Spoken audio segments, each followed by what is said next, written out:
যিটো দেশৰ বা আমাৰ ৰাজ্যৰ যিটো পৰিৱেশ জৈৱ যিটো বৈচিত্ৰ্য বুলি আমি কওঁ, এই জৈৱ বৈচিত্ৰ্যই ধ্বংস হ'ব বা সাংঘাতিক ধৰণে প্ৰভাৱিত হ'ব। আৰু ইতিমধ্যে যিবিলাক অভিজ্ঞতা হৈছে, যেনে ধৰক আমাৰ ওচৰতে মিজোৰামত এই খেতি হৈছে। এই খেতিৰ ফলত মিজোৰামত তেওঁলোকৰ যিটো মানে টাইগাৰ প্ৰজেক্ট, এই প্ৰজেক্টে এফেক্টেড হৈছে।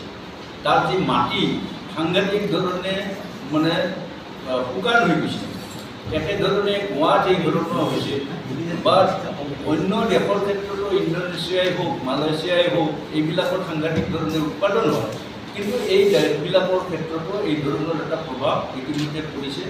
আৰু এই সম্পৰ্কত আমাৰ দেশৰ যিসকল বৈজ্ঞানিক এই ক্ষেত্ৰত তেওঁলোকেও আজি এই বিষয়টো কৈছে।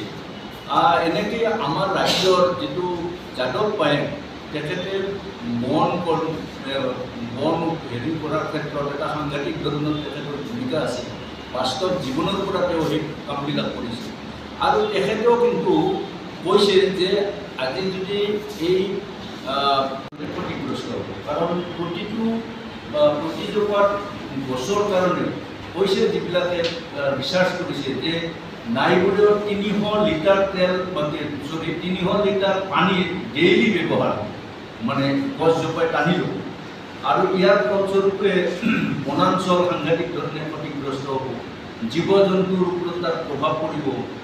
খেতি বাতি আমাৰ যিবিলাক ট্ৰেডিশ্যনেল খেতি বাতি আছে, আমাৰ ধান, মৰাপাট, সৰিয়হ, আমাৰ অসমৰ যি চাহপাত, সাৰা পৃথিৱীৰ বিখ্যাত যি চাহপাত আৰু এটা বিৰাট পৰিমাণে অৰ্থনীতিত অৰিহণা যোগাই আছে, এই চাহৰ ওপৰত সাংঘাতিক ধৰণে এটা প্ৰভাৱ পৰাৰ সম্ভাৱনাটো যথেষ্ট পৰিমাণে আছে। আৰু এইবিলাকৰ ফলস্বৰূপে আমি ভাবোঁ যে যিহেতু বিভিন্ন বিশেষজ্ঞসকলে এই কথাবিলাক কৈছে আৰু বাস্তৱ জীৱনত এই ঘটনাবিলাক ঘটিছে ইতিমধ্যে বিভিন্ন দেশত, এনেকৈ আমাৰ গোৱালপাৰাত। গতিকে এই অভিজ্ঞতাৰ ফালৰ পৰা আমি অসম ৰাজ্যিক কৃষক সভা আৰু অসম কৃষি শ্ৰমিক ইউনিয়নে অসমত যাতে এই খেতি বন্ধ হয় তাৰ কাৰণে আমি চৰকাৰৰ ওচৰত আৰু দাবী জনাইছোঁ আৰু জনসাধাৰণক অন্ততঃ আগবাঢ়ি অহাৰ কাৰণে আমি আবেদন জনাইছোঁ।